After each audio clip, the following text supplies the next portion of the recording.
time. It's always vanishing. The commute, the errands, the work functions, the meetings, selling your car. Unless you sell your car with Carvana.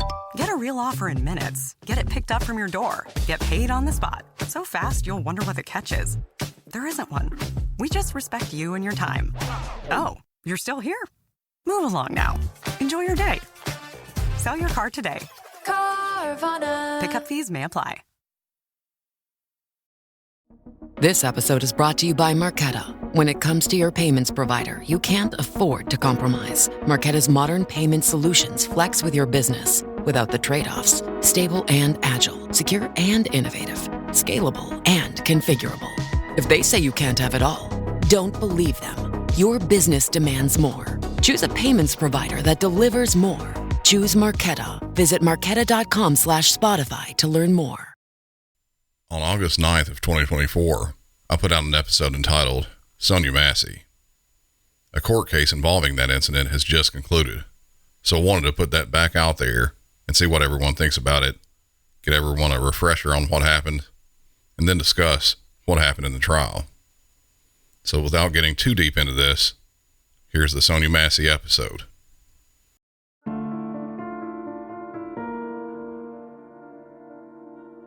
The case I'm going to be talking about today is a very tragic one. The way it played out, it probably should have never happened for a lot of reasons. It's also very controversial, again for a number of reasons. This is an incident that I'm sure a lot of you have heard of or read something about, and you probably have your opinions of it as well. From news reports, official reports, and breakdowns from everything from previous law enforcement to lawyers, the opinions lean heavily one way. What I'm hoping to do is give a series of observations of my own, play a lot of audio, and make it so you can have your opinion. And that audio is going to start right now. Welcome back to Music City 911.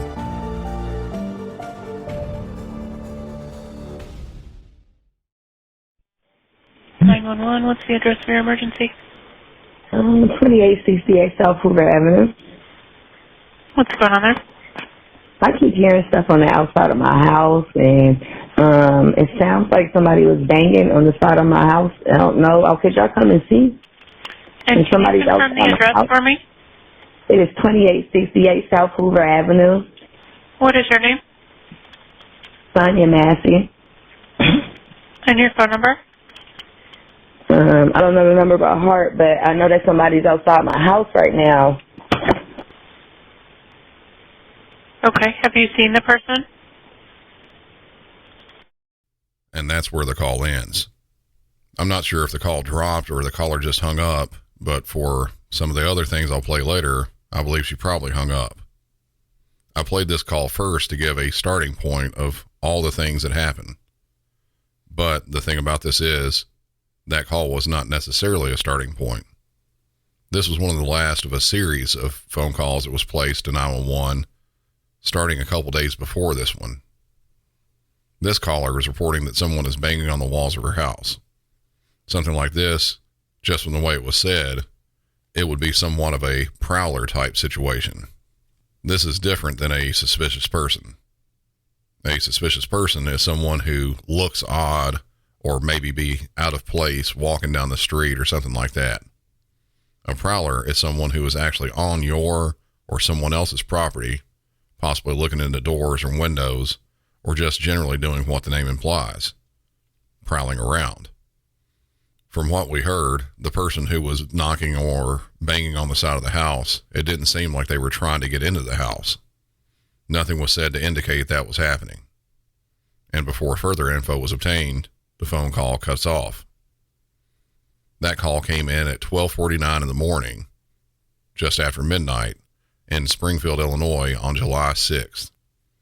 Sheriff's deputies were dispatched to check it out, but we'll have to come back to that later. I want to go back to the start of all this and work my way back to this point. The first call came in on July 4th at 9:26 p.m. 911, what's the address for your emergency? Hello, 911.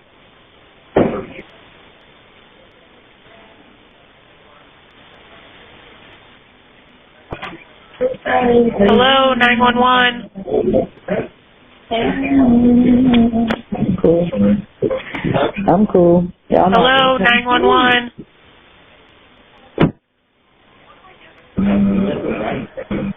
Hello.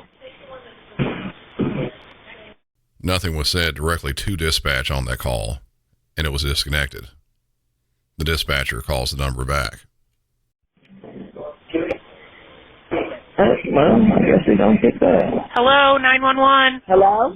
This is 911. We received a call from this Hello? number. Do you have an emergency? Yes, I do. What's going on there? Somebody's trying to hurt me. Who's trying to hurt you? A lot of them. Who?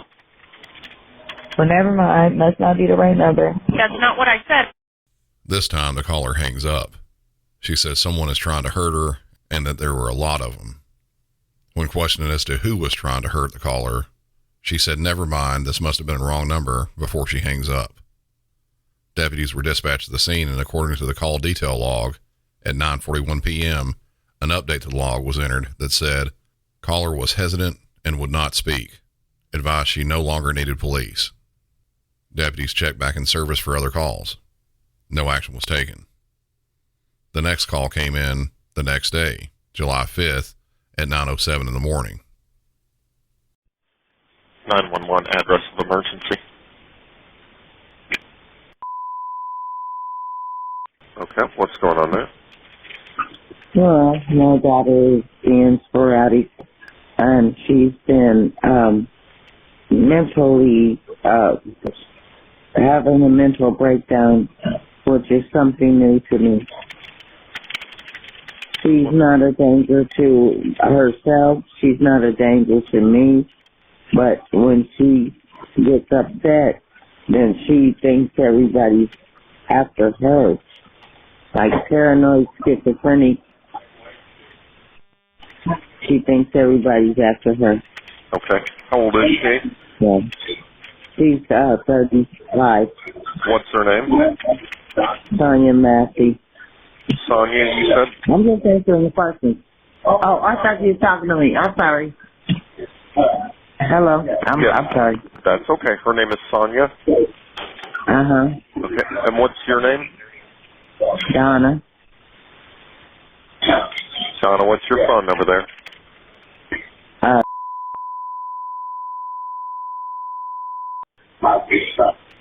He's out in the front of the house talking so loud that you could probably hear her to the end of the block. Okay. She had a car keys in her hand, but they told me, the mental people told me to call 911 because she could get in her car and kill herself or somebody, because she has ran a couple of red lights when she went, and so she's being sporadic, and I don't want you guys to hurt her, please. Don't. Okay, please ma'am, I've got some questions I've got to ask you. Does she have a weapon? Okay. No. Okay. Is this a suicide attempt? No, she won't. She's not going to hurt herself or anyone else. Okay. Is she alert? She's alert. Okay. Mom. All right. Ma'am, we're going to get help on the way, okay? If anything changes or she tries to leave, call me back. Okay, my sister has something to say that she saw that I didn't see. She said, never mind. Okay. We got it covered. Help's on the way. Thank you, and please don't send no combative policemen that are prejudiced, please. Okay, well, that would be none of them, man. They just do their job, okay? Oh, they're all fucked. They're scary. I'm scared of the police. Please, Okay. please. There's nothing to be fearful of, man. Thank you. You're welcome. Sometimes they make the shit bit worse. Okay. Help's on the way, man. Thank you. You're welcome. Thank you. Bye. This call was placed by the first caller's mother. The daughter, 36-year-old Sonya Massey, was having some mental health issues. There was mention of paranoid schizophrenia, that she was outside yelling loudly enough that it could be heard down the block, and that the mother was talking with some sort of mental health professionals to try and figure something out. They advised her to call police because they were fearful that Sonya may try to drive her car, and that in previous episodes she had ran stop signs, potentially putting herself or others in danger. Her mother finishes the call by saying, to not send any prejudiced police and that she herself was afraid of the police. For the longest time, I've thought that if someone is having mental health issues or even some sort of crisis, mental health experts should be the ones doing any sort of evaluation. Likely because of extremely low staffing levels by mental health professionals, they will often ask for police to be dispatched to get a general evaluation, then report back to them. The problem I have with police doing this sort of thing is that most of them are not fully trained the way that mental health professionals are. They may have some level of training, but I think the biggest thing is determining if the person is a danger to themselves or others. There's a sort of disconnect between police and mental health people that way. Back to the call and the response from deputies.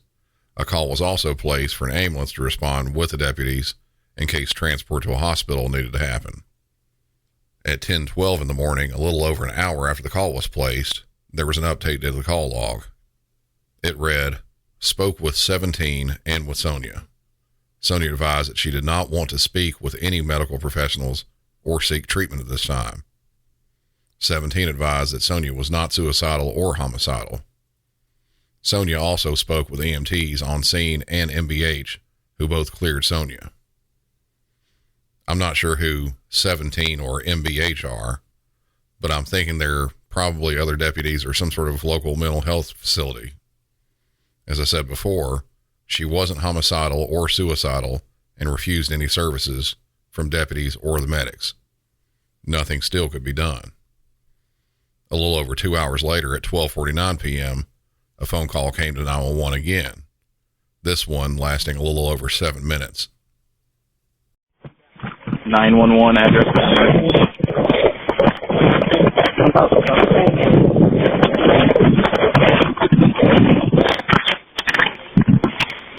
Fuck you up, bitch.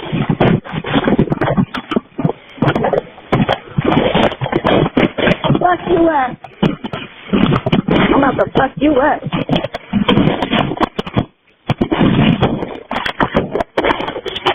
I'm about to fuck you up.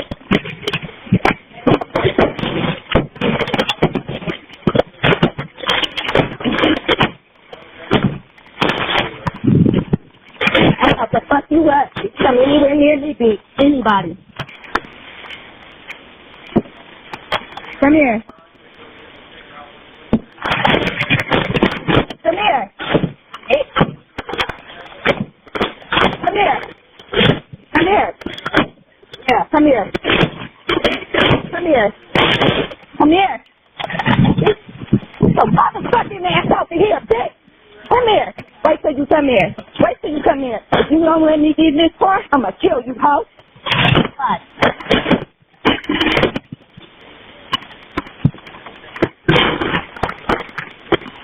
Come here. Come here.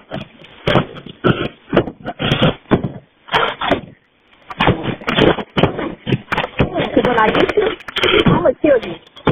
Bitch. You did this.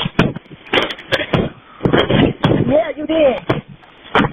And when I get in, I'm going to kill you, bitch. Bitch, you know where my teeth is, bitch.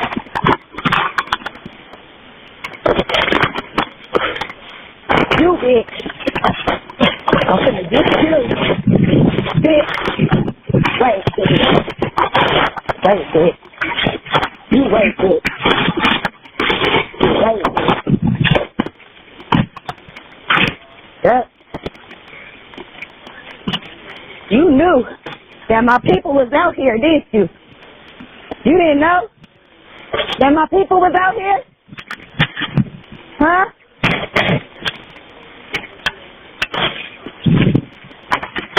Huh? Was me?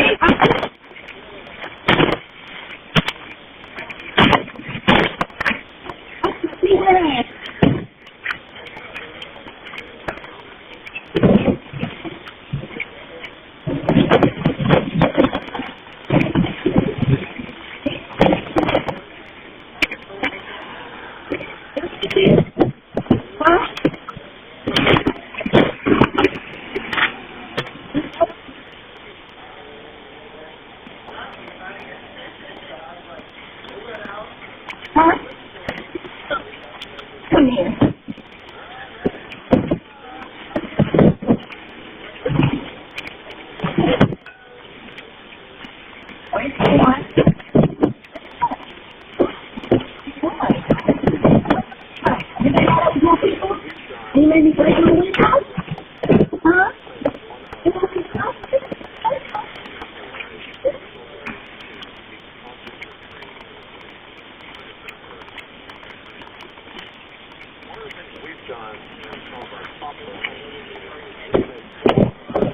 Watch this.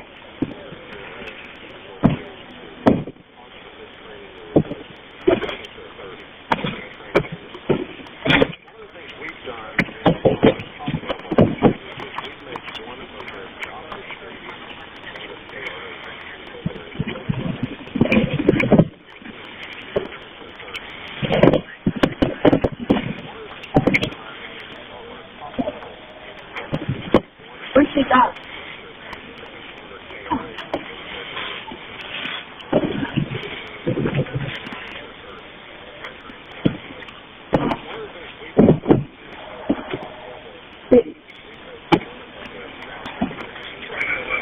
You rabbit?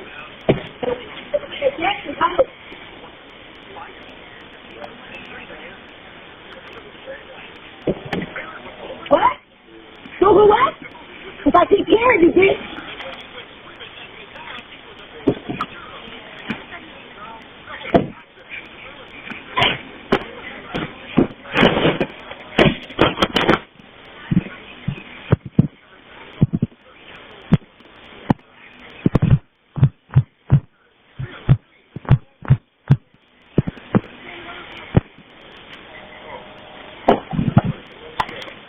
Where you running to?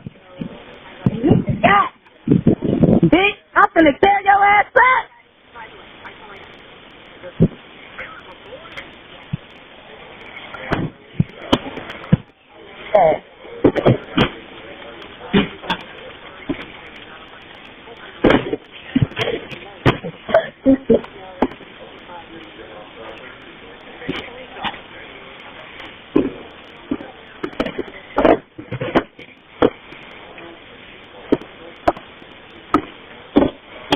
Where's this bitch go? Where's this bitch go? Bitch. Bitch. Where'd you go? Who is this? Who's this bitch? Where'd she go? Hey. Where'd she go? Where that girl go who bust my window? Huh? Yeah. She busted my window. Right now? I don't know, but she needs to be found. Where's she at? She running around.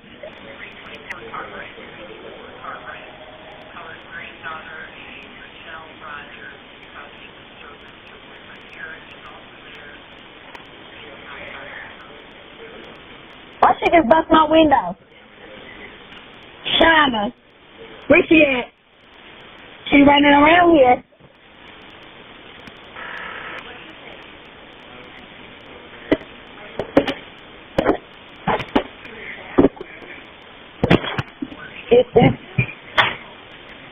I'm gonna say she busted it. I ain't busted shit, bitch. You did. Ho. Play a little game, bitch. Where this bitch go? Just like the last calls, the caller hung up. All that could be heard was the caller seemingly arguing with someone, but from what I could tell, there was no reply from anyone else there. Deputies were again dispatched to the scene, but while they were on their way, there was another call that came in, this time to the non-emergency number, and the call was much shorter. Central Dispatch, Mark. Hello. Hello. Central Dispatch. Yeah. It's, yeah.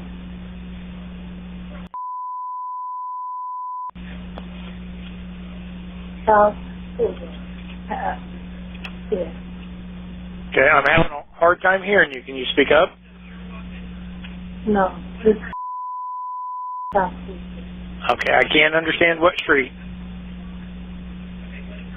Hoover.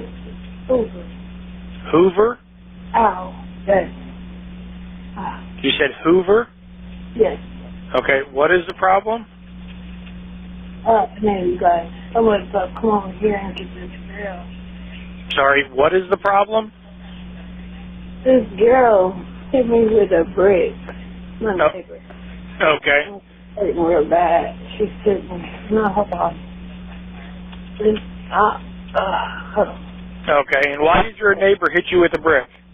Well, come find out, because, y'all, I can't tell you, man, I'm hurting real bad. And, I go to the, hold on now, because it's crazy, but. What is your name? This, because y'all come, I can't do it right now, man, sorry. Okay, what is your name? Right address, I don't know hers, that's the only. What is your name?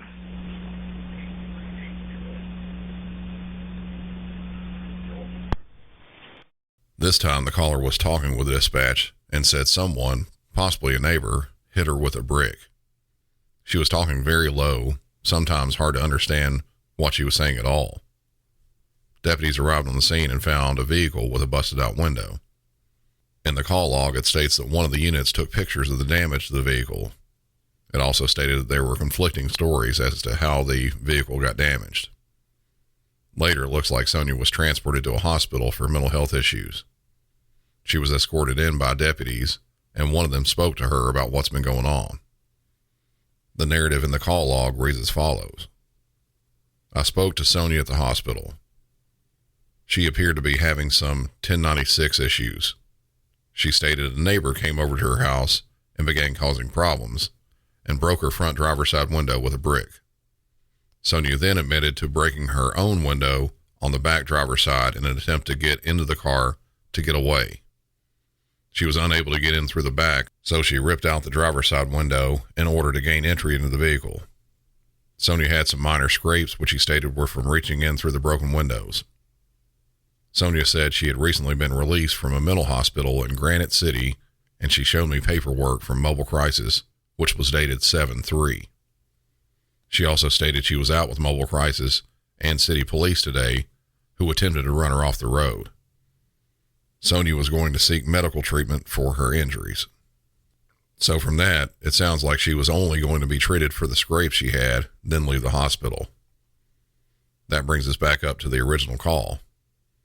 We'll circle back around to that original call I played early in the episode and start seeing how things took a much different turn here in just a sec. As the weather cools, I'm swapping in the pieces that actually get the job done. Warm, durable, and built to last. And Quince delivers every time with wardrobe staples that'll carry you through the season. Quince has the kind of fall staples you'll actually want to wear on repeat, like 100% Mongolian cashmere from just $60, classic fit denim, and real leather and wool outerwear that looks sharp and holds up.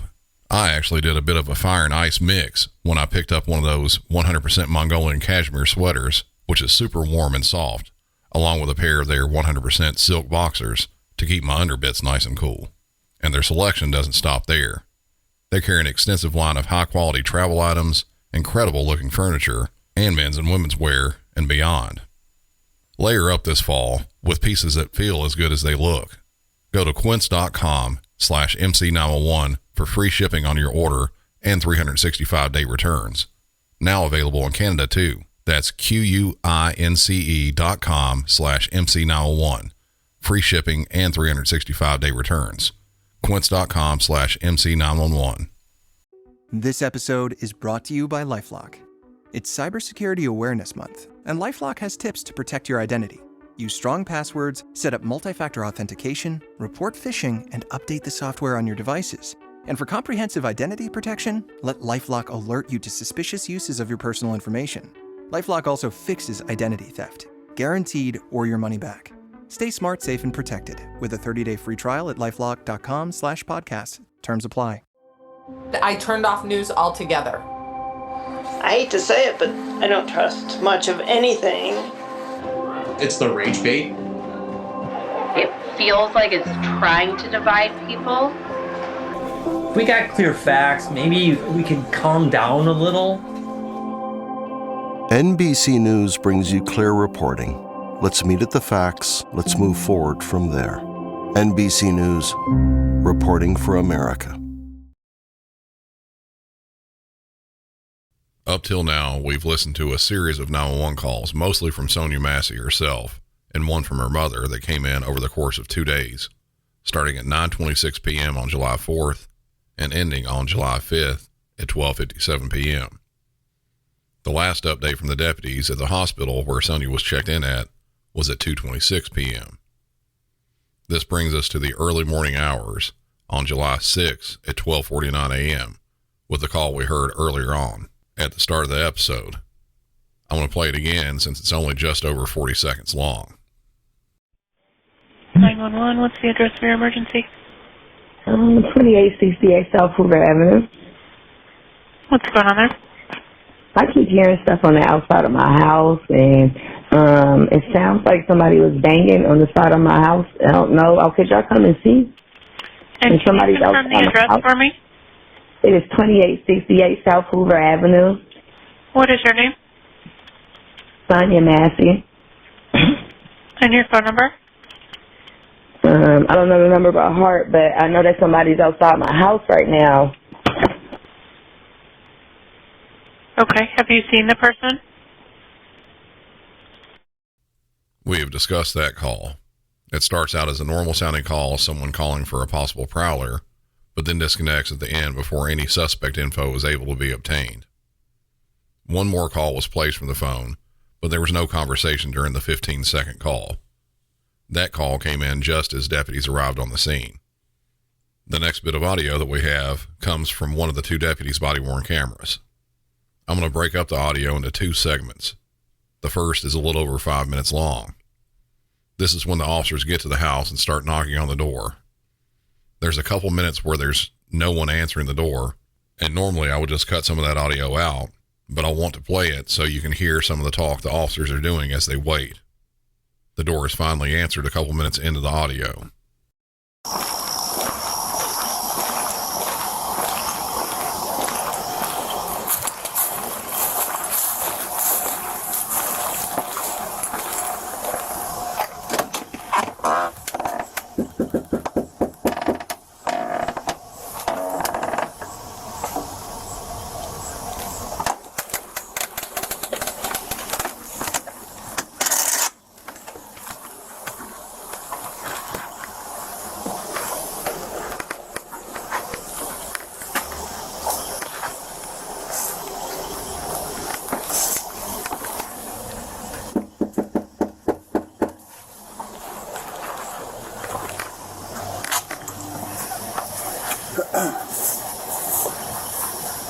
There's a bike sitting back there. Where? On the back door. I don't know if it's hers. I'll love tap it. Search warrant.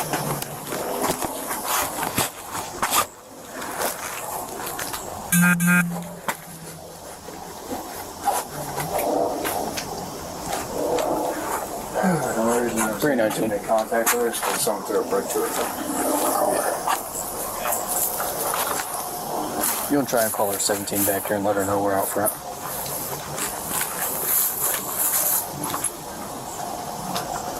Yes, babe. Mess that up good.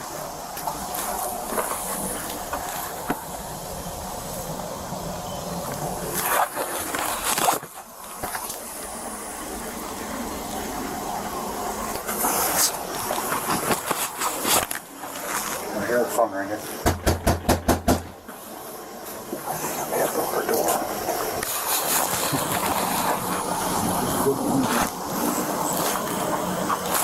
You didn't see anybody out walking that way, did you? No, not when I came in. I didn't see anybody that way.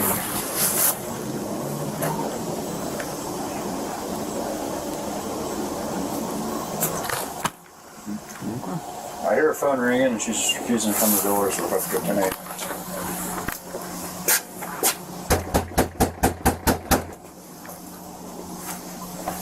She's dead in there. Oh, let's hope not. Is this a ring doorbell? Yeah, it doesn't work though.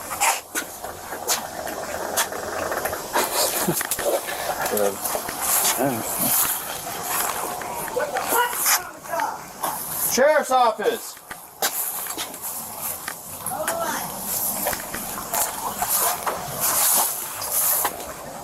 Two houses down, I think. Oh no, it's right here. Put the drugs up.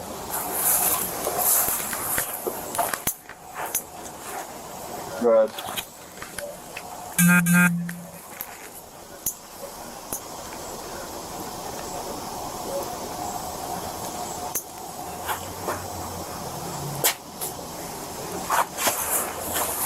She was yelling inside. She told us to hold on.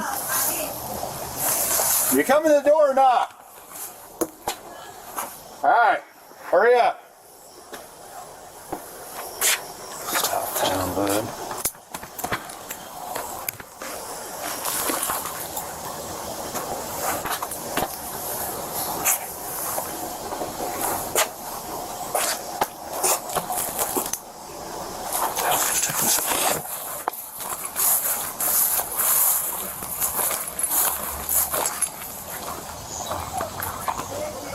Sheriff's Office, the one you called.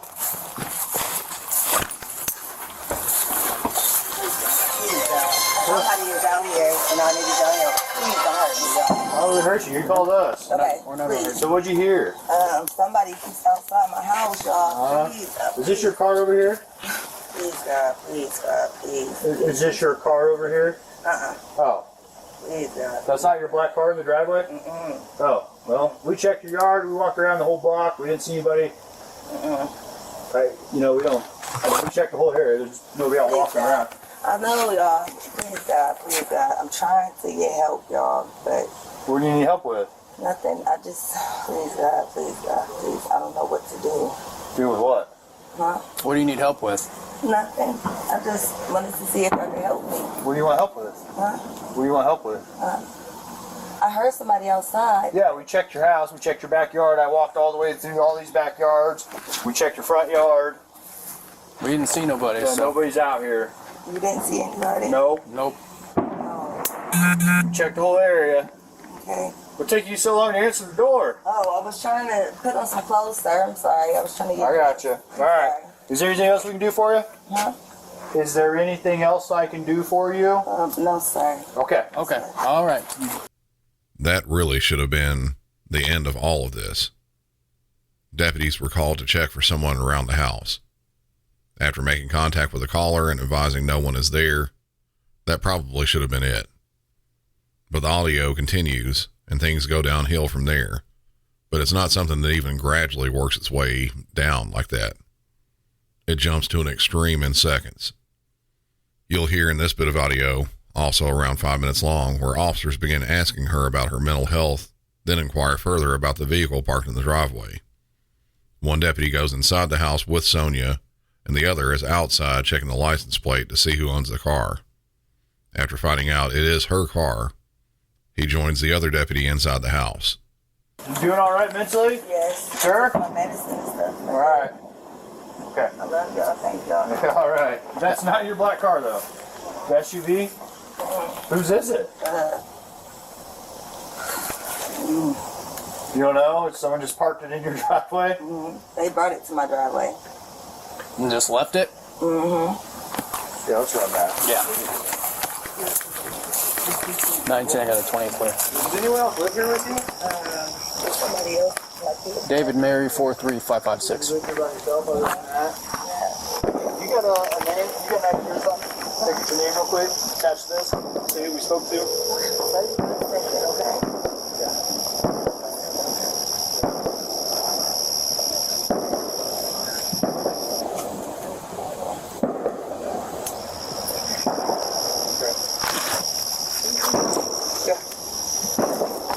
Temple.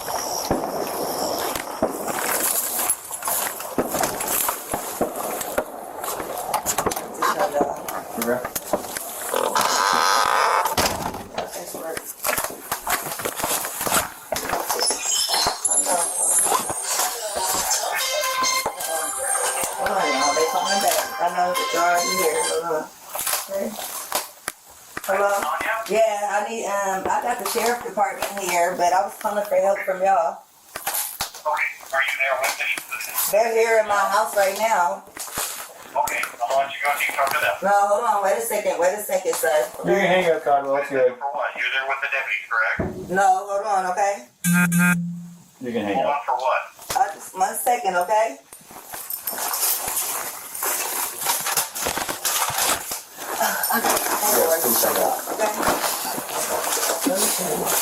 Okay? What's up? I got some paperwork. Can you grab that Bible, please? Yeah. Hey, I just need your name so we can get out of here. Was there any damage previous to your car? Previous, yeah, it was. Okay, what was the damage? A dent, I believe. But what about windows? Oh, it was something that happened earlier. Okay, perfect. What is your last name? Shouldn't have to think about your last name. You're not in trouble. I just need to attach. Massey. Huh? Massey. You have an ID? That'd make things so much easier. I just need just a driver's license will do, and then I'll get out of your hair. I want to show y'all my paperwork. I will get your paperwork. What paperwork? Okay. I got some paperwork. Well, just get your ID real quick. Well, let's get your ID first, and then... One task at a time here. Okay, let me... Here, grab your ID for me. Okay. Your ID. One task at a time. So let's do an ID, and then you can dig around for your paperwork. I don't know where my ID is. You have that stack right there, maybe? Okay. 1 second. Just check on her. Let me get this. No, we don't need a fire while we're here. Right. Okay. Let me see. Okay. Where you going? Huh? Where you going? Away from your hot steaming water. Away from my hot steaming water? Yeah. Oh, I would rebuke you in the name of Jesus. Huh? Rebuke you in the name of You better fucking not. I swear to God, I'll fucking shoot you right in your fucking face. Okay, I'm sorry. Drop the fucking pot! Drop the fucking pot! Drop the fucking pot! 19 shots fired. Shots fired! Shots fired! Drop the fucking pot!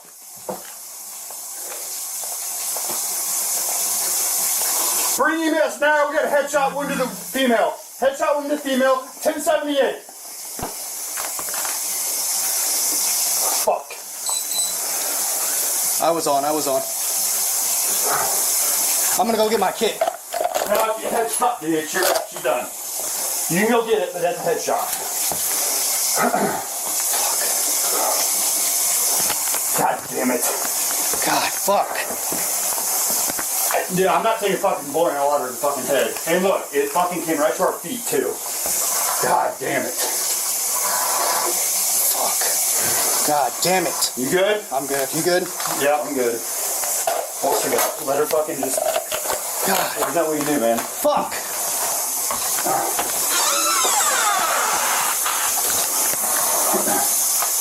You good? Alright. Fuck. Well, I mean, you know, what else do we do? I'm not taking hot boiling water to the fucking face, and it already reached us.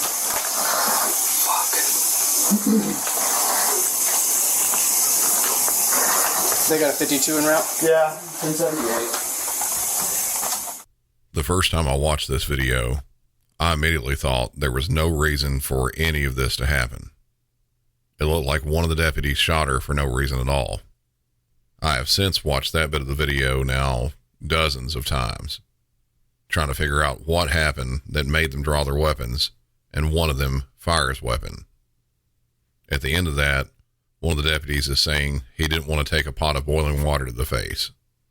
Like I said, the first time I looked at the video, I didn't even see a pot after a certain point. I'll come back around to that in a second. The deputies were there inside the house asking for her ID. I'm not sure if this was for reporting purposes or to check to see if she had warrants, but for whatever reason it was, they asked her for it. She mentioned having some sort of paperwork too. She then says, "Let me check on this," referring to something in a pot that was boiling on the stove. A deputy says he doesn't want a fire to happen there. Sonya gets up and walks over to the stove where the pot is. She puts on some oven mitts and picks up the pot and moves it to the edge of the sink. At that point, the deputy that made the remark about not wanting a fire backs up some. Sonya asks, "Where are you going?" And the deputy replies, "Away from your hot steaming water." She then says, "I rebuke you in the name of Jesus." She says it again while holding the pot, looking at the deputies. Sonya is separated by about 8 to 10 feet from the deputies with a bar top countertop between them. The first deputy pulls his gun and says, "You better not," I assume believing she may throw the water at them. He continues by saying, "I'll shoot you in your fucking face." While there's no more audio for this, there is the narrative that was written in the police report from the deputy that said those words and fired the shots. The other deputy's name was redacted from this. The deputy writing this was Deputy Sean Grayson. I'll not read the narrative up to the point where the pot becomes an issue. I'll start at that point. I could hear a crackling noise. I looked into the open kitchen approximately 10 feet from where I was standing in the living room, and I saw a large metal pot on the stove. Sonya was boiling an unknown liquid in it. I did not see any food out or other cooking materials. There was just the large pot on the stove. The large pot appeared to be turning a reddish color, as if the pot had been on the stove for a long period of time. I asked Deputy Redacted to turn off the stove before starting a fire in the residence. Sonya stood up from the couch very quickly and went to the kitchen behind Deputy Redacted. She turned the stove off. Sonya grabbed the large pot and walked towards the sink to the left of the stove. She turned the hot water on, acting as if she was going to pour it down the drain. With both hands on the pot, Sonya turned to face me holding the pot. I did not know what type of liquid was boiling. I feared Sonya was going to throw boiling liquid onto us, causing great bodily harm or death to Deputy Redacted or I. I advised Sonya to put the boiling liquid down. Sonya stated she was going to rebuke me in the name of Jesus. She stated this twice. I interpreted this to mean she was going to kill me. I drew my duty weapon out and pointed it at Sonya. I gave her loud, clear verbal commands to drop the pot of boiling liquid. At this time, she ducked down behind the cabinet.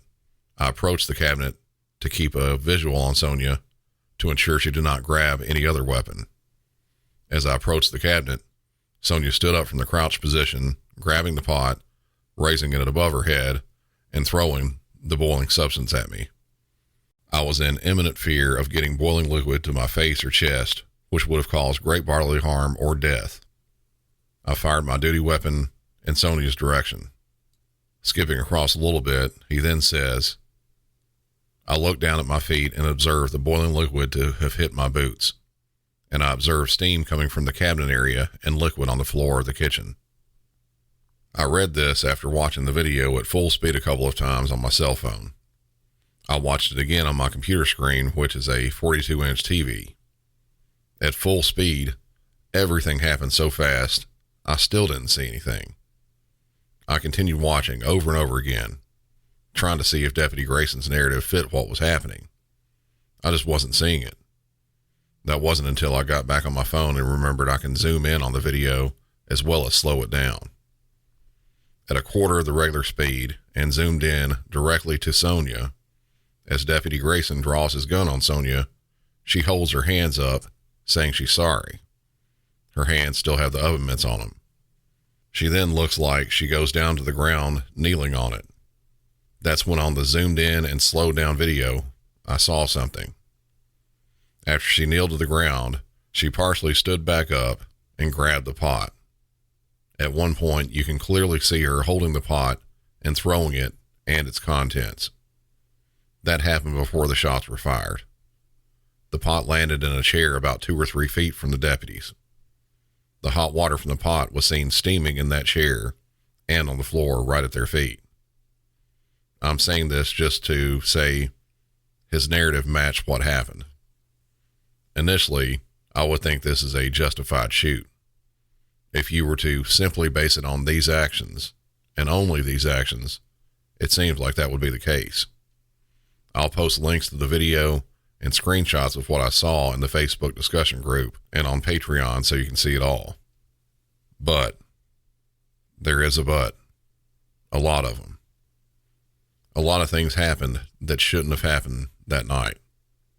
To start, if they believe Sonya to be having mental health issues and had any thought that she might do something harmful to them with it, they shouldn't have allowed her to access the hot boiling pot of liquid. One of the deputies should have walked over himself and turned off the stove and possibly even poured out the water or whatever the liquid was. When she got to the pot and moved it to the sink, if they still believed themselves to be in fear, they had room to back up and get out of the range she had to throw at them. I've talked about a lot of police-related shootings on the show. I've watched probably dozens or hundreds more that I've never played on the show. A suspect points a gun at an officer, that seems a justified shooting to me. A person with a knife standing 50 feet away from an officer, just simply because that person has a knife doesn't mean it's okay for the officer to shoot. Even a slow advance towards the officer can pull back and try to talk the knife out of the suspect's hand. It doesn't get into deadly force area until the suspect looks like he's trying to inflict injury. This seemed like it was more of a suspect with a knife, a ways away type thing. Deputies could have pulled back to try and de-escalate the situation, but I believe the situation was incredibly elevated instead. Also, why did they continue with wanting her ID and such? It seemed like they had finished their reason for the call, the potential prowler. Someone also may ask, why weren't the deputies notified of her previous dealings with the sheriff's department? That's a little more difficult. If someone's calling about something like a prowler, previous calls may not be looked up. It's not necessarily relevant to what may be going on there. There also may not be any immediate premise hazard notifications listed at her address. That's if she hadn't been deemed mentally unhealthy and then documented and tagged with her address. There are so many reasons this shouldn't have happened. So many. And there are even more reasons for something else. Potentially why Deputy Grayson shouldn't have even been a deputy. Grayson enlisted in the Army in 2014. By August of 2015, he had a DUI. During the DUI arrest, he was also found to have an unregistered firearm in the vehicle, but he was at that time a resident of Kansas, which did not have a weapons registry, so he did not have to have the weapon registered. For that, he was discharged from the Army. He was given what's called a general discharge under honorable conditions, not an honorable discharge, due to the charge being with an outside law enforcement agency and not being tried or convicted in a military court. It was also noted that his military service was okay, though. Less than a year later, he had another DUI.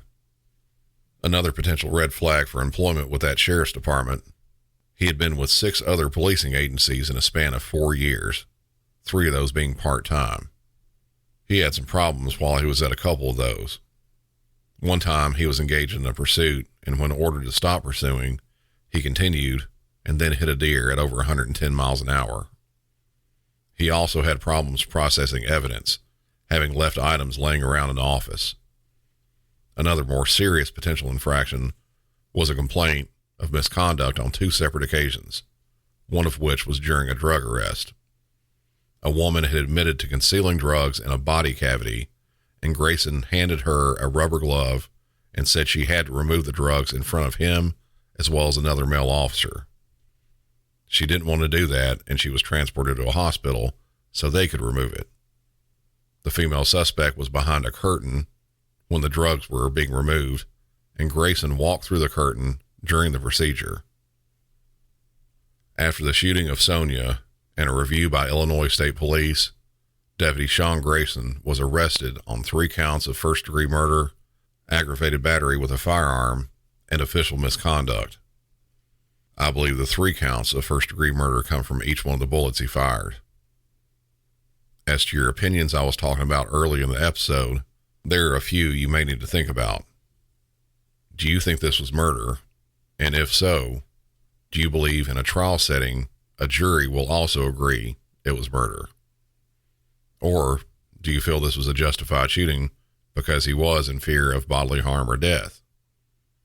And getting back to something I was talking about earlier, could more have been done to help Sonya with her mental health problems?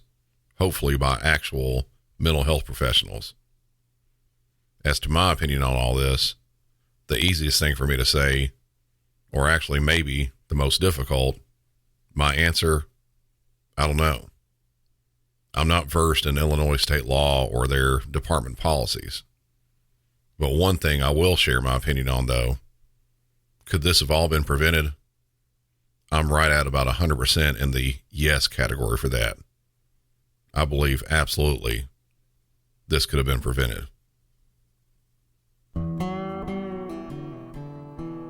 That's it for this one. I'll be asking in the Facebook Music City 911 podcast discussion group what your thoughts on it are. As I said before, I'll also link the video and post screenshots of what I saw.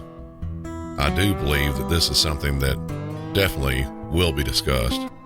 Not only that, but something that should be discussed, possibly in the hopes that something like this might be prevented in the future. So if you haven't joined the discussion group, head over to Facebook and join in. Also, coming off last week's episode, there was a bonus companion episode posted over at Patreon, and it was an incredibly wild and sad incident. If you want to give it a listen, head over to patreon.com/MusicCity911 for that, other bonus content, and ad-free episodes. Until next time, for Music City 911, I'm Brandon, and y'all have a good one.